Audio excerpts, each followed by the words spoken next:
Am I the asshole for telling my sister to stop being a child and get a life? I, 37F, am a GP, general practitioner for the non-Brits here. It is a firm rule of mine that I do not handle any medical situations for family and friends outside of extreme emergencies, as we are supposed to avoid any medical treatment for those close to us. Normally I can stick to this rule, which is a good thing, means no emergencies have happened.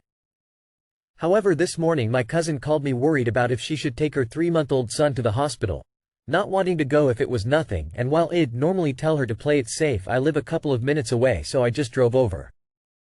He was fine, he just has a cold. I instructed her on how to care for him and what signs to look out for. This made the rounds in the family as she posted it on Facebook laughing about her earlier worry, and my older sister saw it. She called me and began to berate me about how I was fine going to help our cousin, but when her 8-year-old daughter's throat was sore and she had a fever, I didn't go check and help.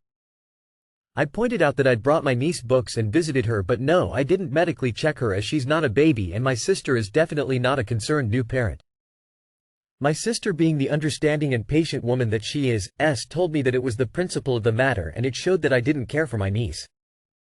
I told her to stop being a child, and if nothing else this showed how much I do care for my niece. I then told my sister she is acting like a bigger baby than our cousin's son and she needed to get alive.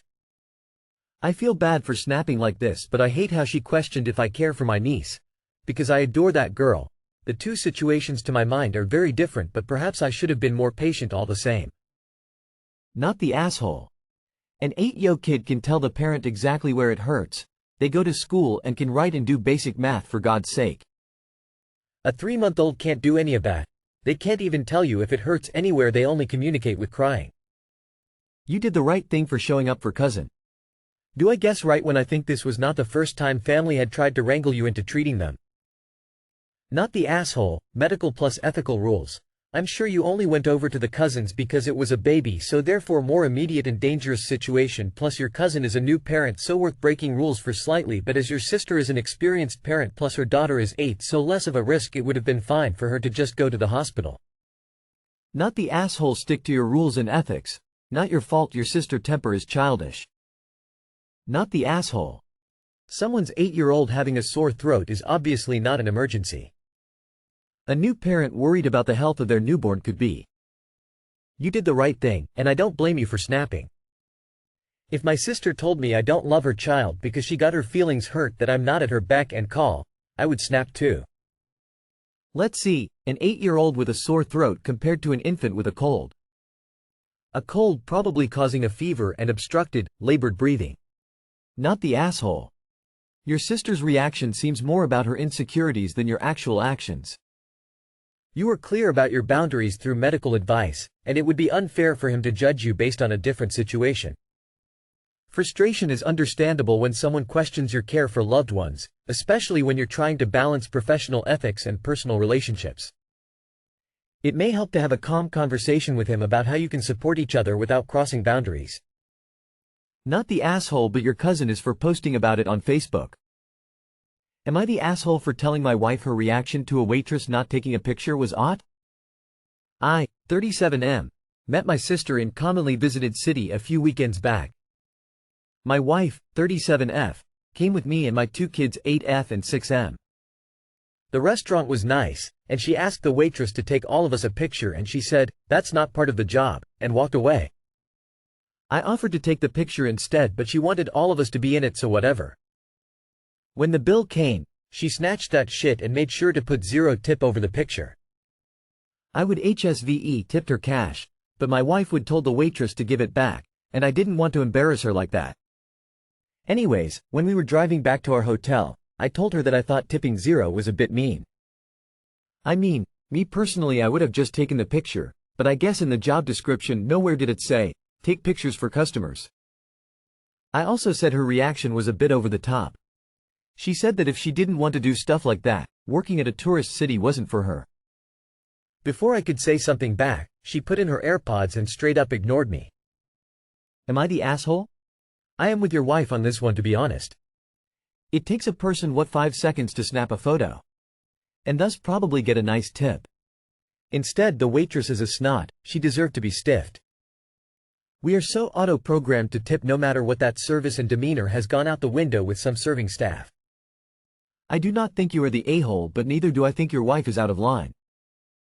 You are the asshole. I've never had a server refuse to take a photo. At most they can say, "I'll be right back to do it," or, "Things are really busy right now but I can do it a little later," etc. Tips aren't mandatory, they're for good service. This server went out of their way to be rude. You're the asshole. Your wife didn't make a scene, didn't call out the server. All she did was decide not to tip due to poor service. That's not over the top. The server was unnecessarily rude about a pretty routine and simple customer request.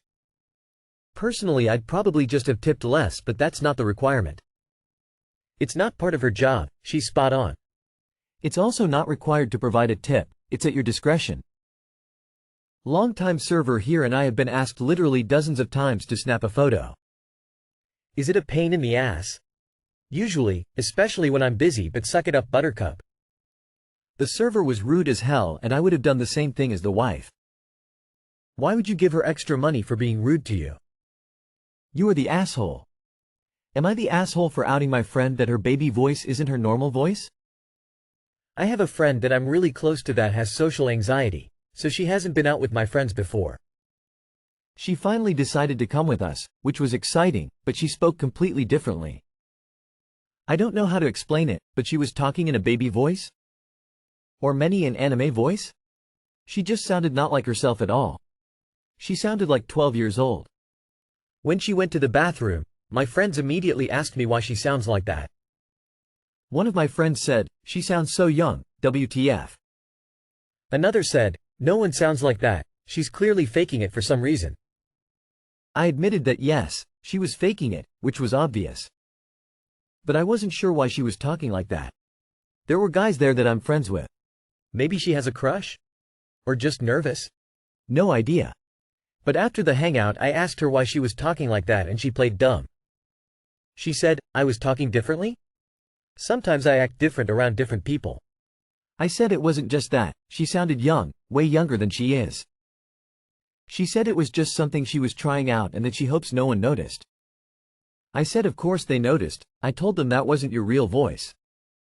She got upset at this and said I shouldn't have told them that. I told her, "Girl, everyone knows you're faking the voice." My saying it doesn't do anything, they all know. But she's mad at me. Am I the asshole? If it was so obvious that everyone knew she was faking it, there's really no place for you to retreat to without sounding disingenuous yourself. She said it was just something she was trying out and that she hopes no one noticed. What?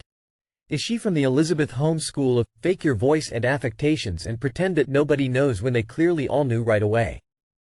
Not the asshole. You didn't out her. Her voice was so obviously not real that she outed herself. You just didn't lie for her, nor should you have. Not the asshole. You didn't out her, you confirmed that it isn't her regular voice. Not only are you not the asshole, but you are a good friend to let her know that it was a failed experiment. Can we have one post where a bunch of people don't try to diagnose a stranger with ASD? Neurotypical people can make public interactions awkward, too. Nah, it's not like you outed her, your other friends could tell the voice was fake. Not the asshole. Using that type of voice is usually for attention, i.e. all those anime UWU gamer girls. Baby voice is weird, especially if it was because she had a crush. Yeah, I mask my social anxiety by occasionally changing my voice, but I usually force a confident tone to come off as confident. When I'm anxious, I don't want more people paying attention to me or thinking I'm some sort of baby. This was not an act of anxiety, this was attention seeking. Neutral, this is not voluntary. I was told the same thing by so many professionals. I don't know when I am doing it for the 50th time. It's usually associated with autism. But probably also social anxiety. She really can't control it. She probably doesn't notice she is doing it. Faking it? No. Doing it unconsciously? Yet.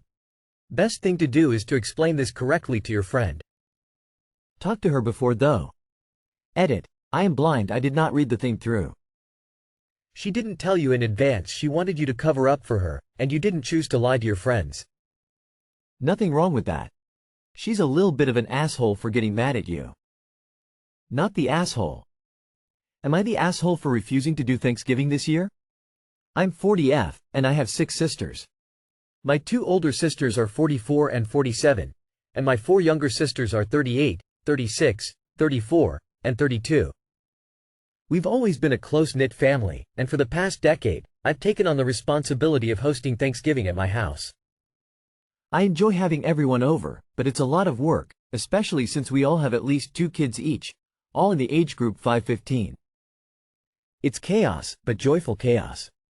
My husband helps out, but the majority of the planning, cooking, and organizing falls on me. This year, I decided I need a break. Life has been hectic, and I'm feeling burnt out. Between work, taking care of my kids, 10, 11M, and other responsibilities, I'm just not up for the task of hosting a big family gathering. So, I suggested that one of my sisters take over hosting Thanksgiving this year. I brought this up in our family group chat, thinking it would be a reasonable request and it's plenty ahead of time. However, my 2 older sisters, Sarah, 47, and Emily, 44, were not happy with the idea. Sarah has a busy job and a smaller house, so she feels she can't accommodate everyone comfortably. Emily argued that she's been dealing with a lot of stress lately and doesn't have the energy to host. They both suggested that since I've been doing it for so long, I should just keep the tradition going, especially since my house is the most spacious and I'm the one who knows how to do it right. My younger sisters were more understanding, but they also hesitated to take on the responsibility. My sister Jessica, 38, said she would be willing to help out more with the preparations if I hosted, but she wasn't confident about hosting the entire event herself. The other younger sisters offered similar compromises, but no one was willing to take on the full load. After some back and forth, I stood firm and said I really need someone else to host this year. I suggested we could even make it a potluck to ease the burden, but Sarah and Emily were still upset. They accused me of being selfish and abandoning a family tradition that I've upheld for years. They argued that I'm the one with the most experience, and that Thanksgiving just wouldn't be the same if I didn't host. Now, there's tension in the family, with my older sisters feeling like I'm letting them down. I feel like I've done my fair share over the years, and it's not unreasonable to ask for a break. But at the same time, I understand that my older sisters are also under a lot of pressure, and that hosting Thanksgiving is a big deal for our family. So, am I the asshole for refusing to host Thanksgiving this year after doing it for the past decade? ETA, the second oldest, Emily, handles Christmas. So I feel like it's totally fair that she not want to do both. She does not cook though. She hires a catering company, but it's still a lot to take on regardless. Oof, they have nerve. No. Of course you're not the asshole. You've been doing the lion's share and want a break? How dare you? And your sister using the excuse that she's stressed? Guess what? Welcome to adulthood. We're all stressed here. You may consider mentioning once more the possibility of a potluck at someone else's house, and maybe even offer your guidance for whomever decides to take on the task. But that would be it. You've done more than enough. Not the asshole. Props for you for standing up for yourself up. Not the asshole. Thanksgiving is a lot of work. Your sisters are using tradition as a tool to manipulate you into doing a lot of work without any reciprocity. I think you've been too nice. Lay it out frankly.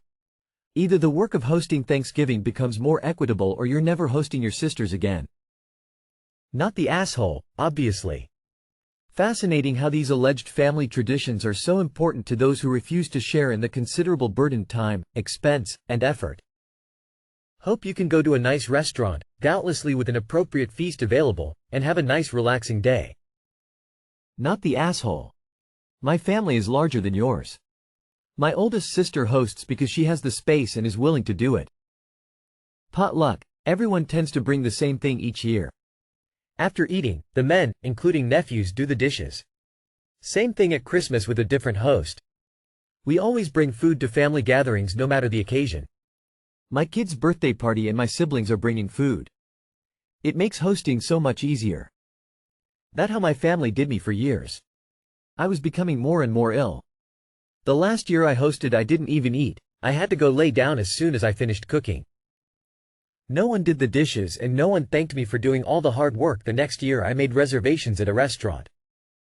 Don't let them bully you into doing it anyway. If they want it at home, someone will step up.